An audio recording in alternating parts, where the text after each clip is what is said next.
Hello, everybody. Welcome to the I Am IT YouTube channel. My name is Shabazz Dart, and as ever, I am the IT Geek.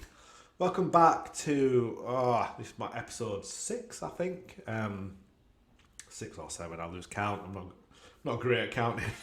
So welcome back to this I Am IT Geek career journey series. So bit more personal stuff I've been talking about in this series. You know, my whole career path, some of the highlights, some of the low parts, some kind of tidbits I wanted to give to people, and the last episode was probably the toughest one for me to record because there was a lot of decision making, a tough part of my career, a tough part of my life, losing my dad. But one thing I hope people took away from that is you have to put your own. There are no friends in business, right? Even though I had a close bond with Concord Technology Group, even though I had a close bond with people like Neil and Carl and Craig, McDade, can't have any friends when it comes to business, and that means you've got to do what's right for you and your family. They always have to come first. And you can say what you want. You can give me any sort of argument you like in that. My mind's not going to change. My family will always come first. And I kind of made a decision at the time, and then I spoke about that, about moving on from Concord. Whatever happened, happened. I made the decision I made. Don't regret it because my life has turned out as it is. I'm very thankful for that. So that's one take back I hope people got. Always do what's right for you and your family. That's what you need to focus on. So here we are now. We're in the third and final part of this Concord time. And like I said, it was about 6 to 7 years, and because it was such an important part of my career, that's why I felt it needed more focus. So I've done 3 short videos on it. And so we again, getting promoted to senior consultant was amazing. Really got given a lot of responsibility. I got to make decisions from a technical perspective, try and lead the company technically, and it was really fun. I was a part of a lot. I really enjoyed doing more pre-sales. I started doing more pre-sales, going on pre-sales meetings. I really enjoyed it. And I was able to do that whole life cycle from start to finish. So, do the pre-sales, to doing the scope of works, to doing the documentation, to doing implementation, the design documentation, to doing implementation, and then handing it over to support. And I was loving it. It was really good. I learned so much. Not just about the tech either. Documentation is so important as a consultant. Doing scopes of work, working on bids as well. I'm fortunate enough to work on bids, and it gave me so much knowledge. And doing design, HLDs, LLDs, and it was just a really good time. And it was booming. And then COVID hit.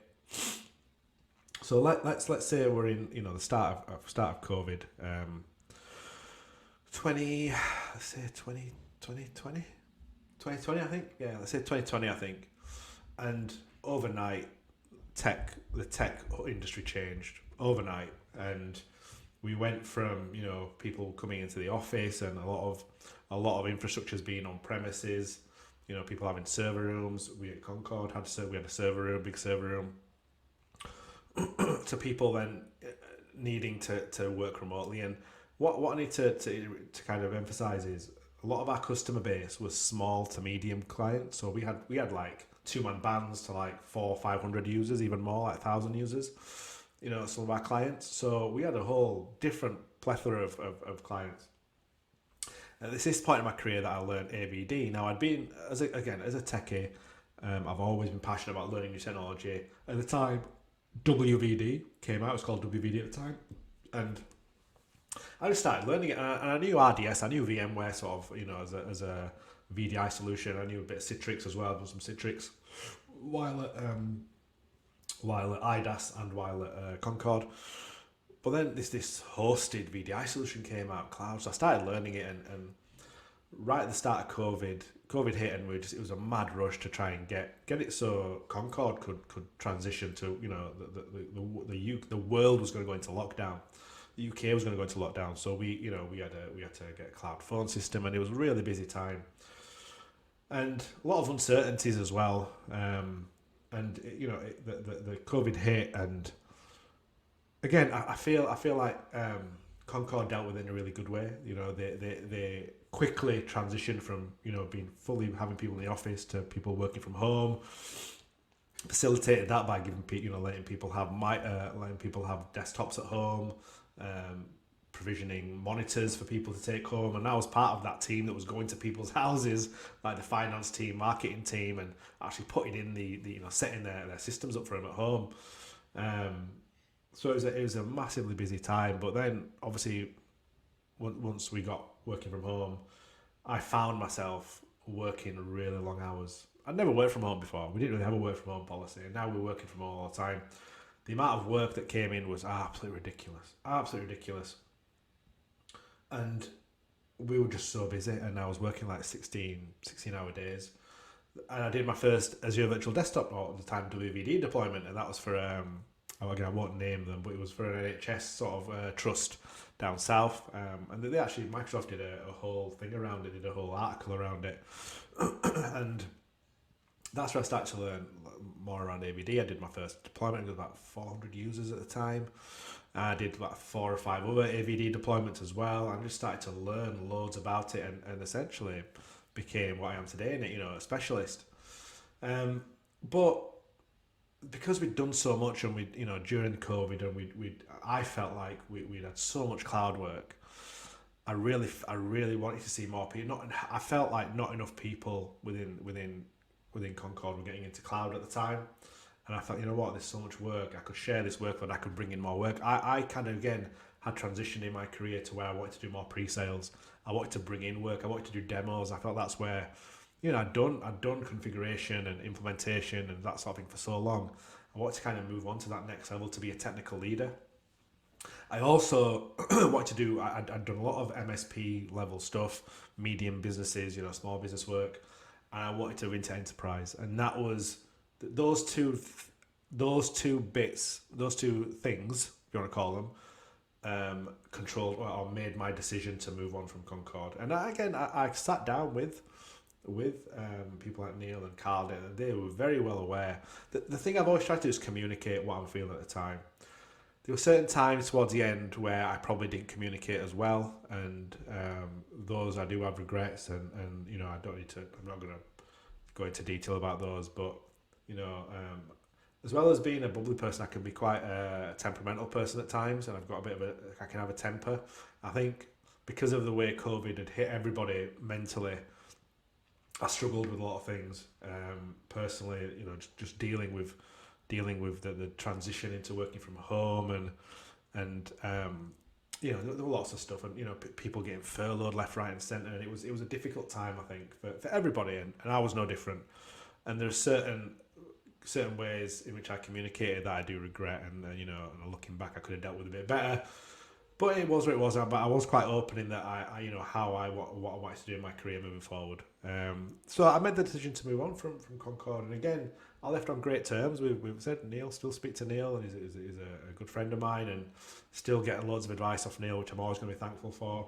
Still speak to Carl McDade, and again, speak to Craig whenever there's boxing on. We always have a couple of messages around boxing and UFC, and I speak to Chris all the time. The last person I want to give a shout out to, because he joined at this point, is Joseph Mason. So so Joey's a very young lad. Shout out to Joey. And I actually met him when I went on some training. He works for a partner of ours at the time, and I went on some training, and he was there. I got to meet him and speak to him, and then just kind of got to know him through that, and chatting kind of offline, and I ended up talking him into joining us, and he's flourishing. His career's doing really well, and I still speak to Joey on a regular basis. Very clever lad. I'll put his stuff in the. I'll put his LinkedIn in the description as well. And I've become a very good friend of another relationship that I've built outside, and I'm still continuing with outside Concord. So yeah, I decided to move on, and again, I was like looking for roles, and I thought, you know what, I want that next jump now. So this was in no way financially orientated. I personally felt like for what I was doing at Concord, I was getting very paid for. You've got to remember, still Concord have a business model as well. They had to stick to that business model, and so there was always going to become a time where I felt like I was going to have to move on to get to that next level in my career. And that's not to say you can't expect businesses to move at the same pace as every individual. Concord were moving at a really good pace, and they were growing every year. And the support team had grown, and all the teams are growing. Obviously, COVID with people going on, people being furloughed and stuff like that hit it quite hard. But that was again at the time. I felt like a lot of companies are doing that. Anyway, looking for roles. I've not really interviewed. I've been looking, and I wasn't sure if I've been very picky. I felt like I had to be, and I was going to be picky. Anyway, a friend of mine interviewed for a net company at the time, and he kind of pinged me. He said, "Oh, I've just interviewed for a net company, really good." But I think at the time he wanted something else, and I think he wanted to do contracting. And I think net company were hiring permies or permanent people. I said, "Oh, I know you're looking. Do you want me to forward your details?" I was like, "Yeah, fine, forward them." And then literally that same day, I got a call from Rosie. Rosie, I'm going to butcher her last name. Sorry, Rosie. And Rosie Gamble. Oh man, you know what? I'm going to have to look it up because I do not want to butcher this because I still work with her and she will kill me. Rosie, I'll find her on LinkedIn. Rosie Gavraliova. There you go.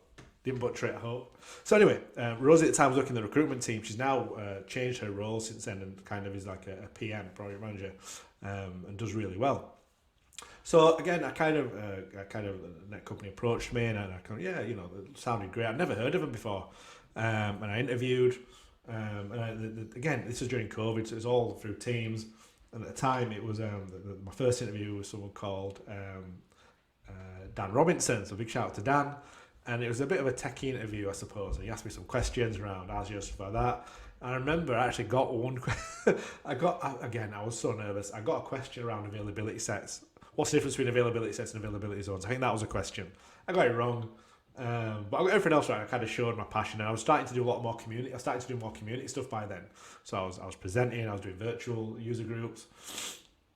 I think I'd started my YouTube. I can't remember. I don't think I'd quite started it actually, but I started to do more content anyway, like blogging and whatnot. So I interviewed and then because it was COVID, I think again net company were really busy, and I think 3 weeks later I had my second interview, so there was a massive gap, and I was like, God, do we want to interview me? And I got told, I was checking in with Rosie every week. So anyway, my second interview was with someone called Chris Headlam. So I give Dan and Chris credit for hiring me. I'll put their stuff in. I'll put their LinkedIn in the description of the video. So yeah, I second interview. Again, it was more of a personal interview, and it obviously went well because I got hired. Now again, I got hired as a senior consultant, and I felt like I was a senior consultant. So I felt like I feel like I'm a level above that. Anyway, I joined. Again, it was because I knew my career path trajectory would be a lot steeper, and my earning potential would be a lot more. I didn't take a pay cut. Obviously, I got a bigger wage with net company, but again, they were dealing with enterprise with like public sector stuff like that. So I got the job, and so I'm really thankful to Rosie, Dan, and Chris for having faith in me and for hiring me.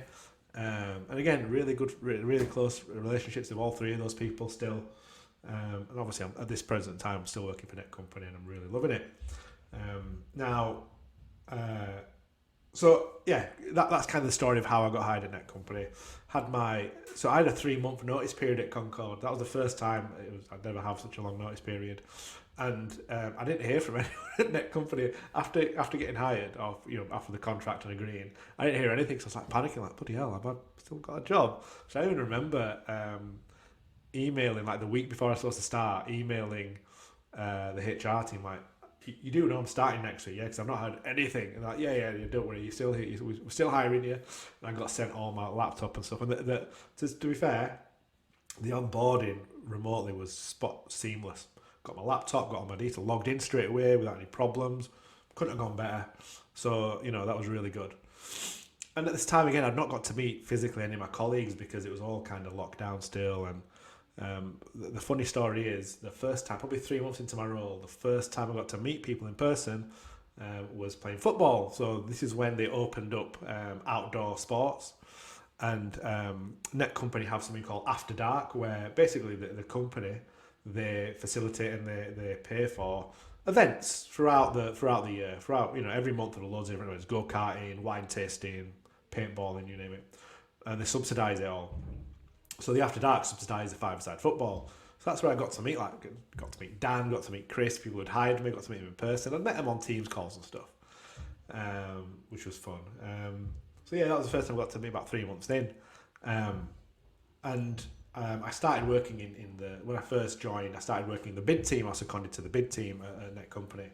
So I was doing like loads of documentation, answering bid questions. I was loving it, really. And that's where I built a really good relationship with Brian Duncan, who was kind of heading up the bid team then. So big shout out to Brian. Again, very influential at the start of my sort of career path at Net Company. So that was kind of my first sort of part of my Net Company career. Almost 3 years at Net Company now. What I'm going to do is I'm going to end that video here, because again, I don't want to do too long videos. So what I'll do is in part 2 of the next video, sorry, should I say, I'll go into more detail about some of the experiences at Net Company, some of the people I've met, and the different projects that I've kind of worked on. And essentially, I got promoted within my first year, so I want to explain how that all happened.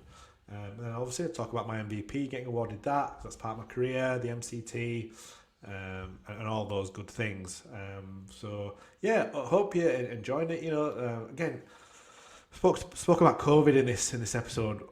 Really interested to hear other people's experience in the tech industry during COVID. So why don't you drop me a comment about your experiences during COVID and how your company at the time dealt with it. So yeah, thank you for watching. Until next time, goodbye.